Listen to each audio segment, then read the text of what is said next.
In case you didn't know, the famous name behind iconic shows like Yellowstone, Tulsa King, and Special Ops Lioness is Taylor Sheridan, whose latest show, Landman, has finally hit the screens with its much-awaited Season 2. Now, Landman's presence makes you really wonder what might have sparked Sheridan to make such an invigorating prestige drama in the first place. While you may wonder if Landman is based on a true story, the real question here is, what's your idea of a true story? Because almost all of Sheridan's shows have major elements of reality woven throughout the narrative he tells, and that's also what makes Landman so goddamn fascinating. Even if this show is inspired by real-world events, there's a broader story around it. The protagonist, Tommy Norris, is played by the iconic Billy Bob Thornton, and while this character is entirely fictional, Sheridan often loved to blend a few real-life personalities, and in this case, he uses Tommy to give us a generalized interpretation of what an authentic oil man might actually look or sound like. In general, Sheridan is famous for shows that explore complex characters and dig into gritty, difficult environments. Landman is no different, as the series focuses on the oil industry in West Texas during the oil boom era. The first season has given us a lot to unpack as we are directly pushed into a world of high-stakes Texas oil on multiple levels, from urban CEOs to crisis management to the crews working the patch. Landman doesn't shy away from the less glamorous effects of the oil boom, and it certainly helps how candid the portrayal of the characters is, which could only be possible from deep research into the core of the real-life subject. As Tommy chronicles his difficult life in Landman, the show also focuses on the roughnecks who work the oil fields and the ruthless billionaires profiting from it. So, without wasting another moment, let's discuss what Landman is actually based on and how authentic the show really is in depicting life during the oil boom era. Before we get into our explanation, we have a very small request. If you like our content, please support us by subscribing to our channel. This is a small click for you, but for us, it means a lot. Thank you. Let's begin.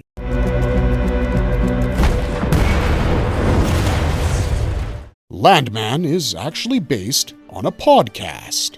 Like many of Sheridan's previous shows, Landman wasn't created by the Yellowstone showrunner alone. Screenwriter and journalist Christian Wallace also worked alongside Sheridan to make this drama a reality, especially through his deep-running connection to the Permian Basin, which is where Landman actually takes place. Apparently back in 2019, Wallace had written an article for Texas Monthly and titled it The Price of Oil, although it has been republished under a different name since.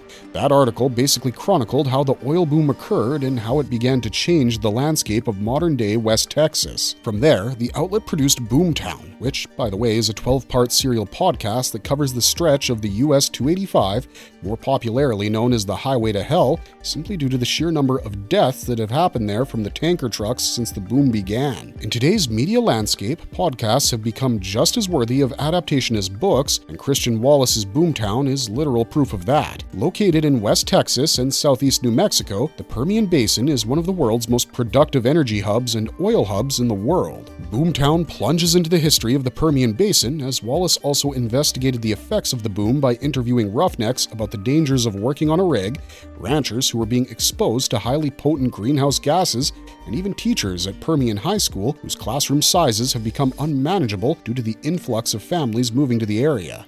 Wallace wasn't just reporting from the sidelines either. He literally grew up in Andrews, Texas, and even spent a year working as a roughneck on drilling rigs, which is exactly why he called his podcast a labor of love. That hands-on experience is thoroughly reflected in Tommy Norris's son, Cooper, and his storyline, thus giving the show an authentic edge. While the podcast served as a loose inspiration for Landman and chronicled how the oil boom in the Permian Basin affected the lives of everyone from roughnecks and tycoons to sex workers and West Texas locals, the most iconic character to follow along is Tommy Norris, the crisis executive for the fictional MTEX Oil. Currently in Season 2, Tommy is now the president of the company, but that doesn't mean he's any less relatable in the oil rig scene. Boomtown looks at the current oil boom through a historical lens, reminding us that the region's incredible productivity simply cannot last forever. That idea constantly shows up in Landman as well, especially in episode 2 of the first season, when Tommy tells local landowners that once the oil men pack up, the money disappears with them. An oil boom can completely reshape a community, pushing longtime ranchers and small business owners to rethink their place in a suddenly unstable landscape. Just like the podcast, Landman also digs into how this trillion-dollar industry affects the real people who live and work in its shadow. Once you dig into Boomtown, it becomes obvious where Landman pulls some of its biggest ideas. In the show's pilot episode, Cooper's entire crew, who were all related to each other, had died in a devastating rig explosion, and then we follow along as Tommy delivers the heartbreaking news to their family.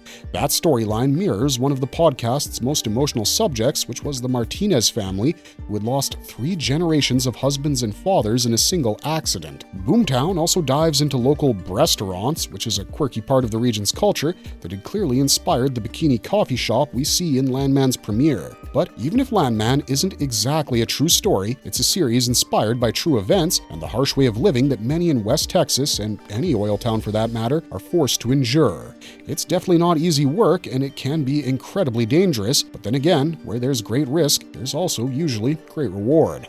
Landman is inspired by the real Texas oil boom in the Permian Basin. So the Permian Basin became America's most profitable oil region back in the early 20th century during what is now called the Texas oil boom. It all kicked off in 1901 when a massive oil strike near Beaumont revealed a huge underground reserve.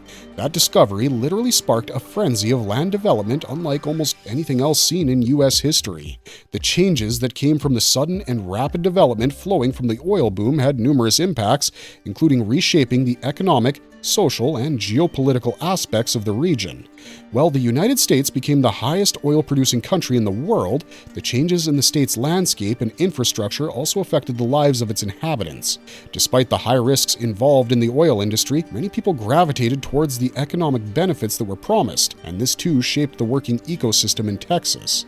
In fact, many prominent personalities, including George W. Bush and Aubrey McClendon, are noted to have worked as landmen at one point in their lives. Before the oil boom, Texas was mostly rural, but the boom transformed the state practically overnight, thus fueling the rapid growth of cities like Houston, San Antonio, and others. It's hard to overstate just how massive this moment was because the Texas oil boom helped push the United States past Russia to become the world's top oil producer. A lot of the landscape and infrastructure shown in Landman traces its roots back to this era, but because the oil industry is so unpredictable, the Permian Basin's fortunes have also risen and fallen over the decades. During some boom periods, companies brought in so many workers that towns pretty much ran out of housing and hotel rooms, and that's just one example of how chaotic things could get when the industry surged. But in order to go into the details about this big oil boom, we will have to follow Wallace, and as he said in his 2019 article, in the 20th century, that was the biggest oil boom the region had ever seen. Eventually, in 2004, things started to change in West Texas for the first time in decades. Things were looking as good for the people in the Permian Basin, and certainly the oil companies were thrilled as well. This upward trend continued for the next 4 years until sweet crude peaked at an all-time high of $145.29. Wallace also explained that around this time, there was a paradigm shift in the industry, which is why Wallace himself moved back home in 2012 after finishing up grad school and began working the oil fields with a family friend's independent company out of their hometown of Andrews, Texas. Even though he only worked the fields for a year, the close calls that came with it proved to be more than enough. This was basically the kind of story that Taylor Sheridan wanted to portray with Landman because it literally follows everyone, starting from the top-shelf oil executives to the bottom-of-the-barrel roughnecks who risk their lives to put food on the table. The Paramount Plus series, just like Wallace's Boomtown podcast before it, makes no apologies for the industry. Instead, it highlights all the trimmings and trappings that go along with the American oil industry, which also includes the less than desirable ones. In fact, it was Taylor Sheridan himself who once told a similar story in his 2016 crime thriller Hell or High Water, which shared low-key an almost Texas-based location. This again pops the question, is Landman a true story? And the answer is that it certainly is. It's the story of many West Texans who have lived their whole lives based on what the oil companies bring in. While none of the characters are directly based on real-life individuals, there is a reality to the story that you can only experience by paying a visit to the Permian Basin itself. Tommy Norris is the poster child for all the landmen who made the Texas oil boom possible. Like we previously mentioned, even though Tommy Norris isn't based on one specific real person, he feels like a blend of all the landmen who helped shape this massive oil boom. Through Tommy, Taylor Sheridan highlights the personal cost of doing this kind of work because, as we learn, Tommy is deeply committed to his job, but that dedication has definitely taken a toll, creating a distance between him and his family and adding strain to his personal life, which slightly seems to be recovering by season 2.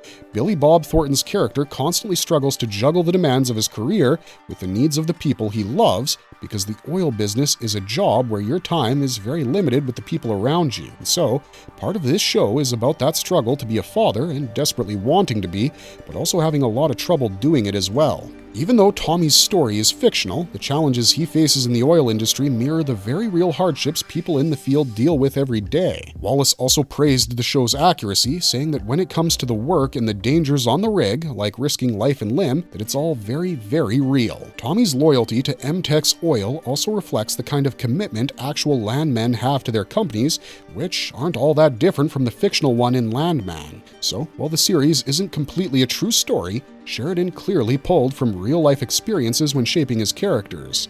That grounding is a big part of why both the story and the people in it feel so relatable. In classic Taylor Sheridan fashion, Landman is gripping to watch and written with a realism that pulls you right in, as the story is grounded in real events, real people, and real experiences, which gives it an authentic and relatable feel. Through characters like Tommy and Cooper Norris, the series explores both the upsides and the harsh realities of America's oil industry, showing just how deeply it shapes the lives of the people who work in it. Of course, some elements are heightened for entertainment, and that's true of any TV show, but Landman never drifts into the unbelievable. It maintains a strong sense of realism and authenticity from start to finish.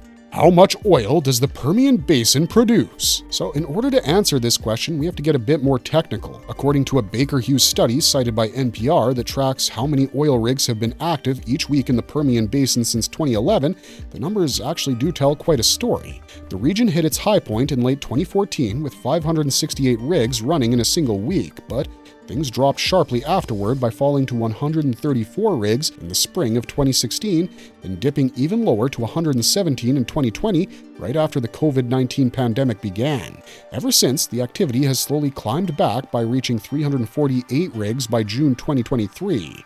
Even though production isn't what it once was, the study notes that the oil economy is still holding strong.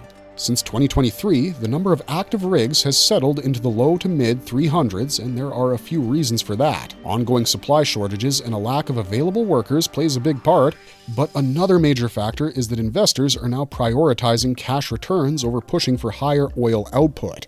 Because Landman is set in the present day, it's reasonable to assume that Tommy is dealing with this same kind of environment. It'll be interesting to see whether Sheridan chooses to dig into the geopolitical side of oil production in the Permian Basin as the series continues with Season 2, after the death of the MTEX Oil CEO, with Tommy being president and the CEO's wife, Cami Miller, taking over the company. Is sex work a huge part of Boomtown's economy? In case you're still wondering, bikini-clad baristas actually do exist, alongside the cartel issues in the show that are very much inspired by the real-life version of these events. While Wallace didn't address the issues surrounding the cartel very much in his podcast, it's indeed a real problem, especially because of the drug trafficking issues through that region.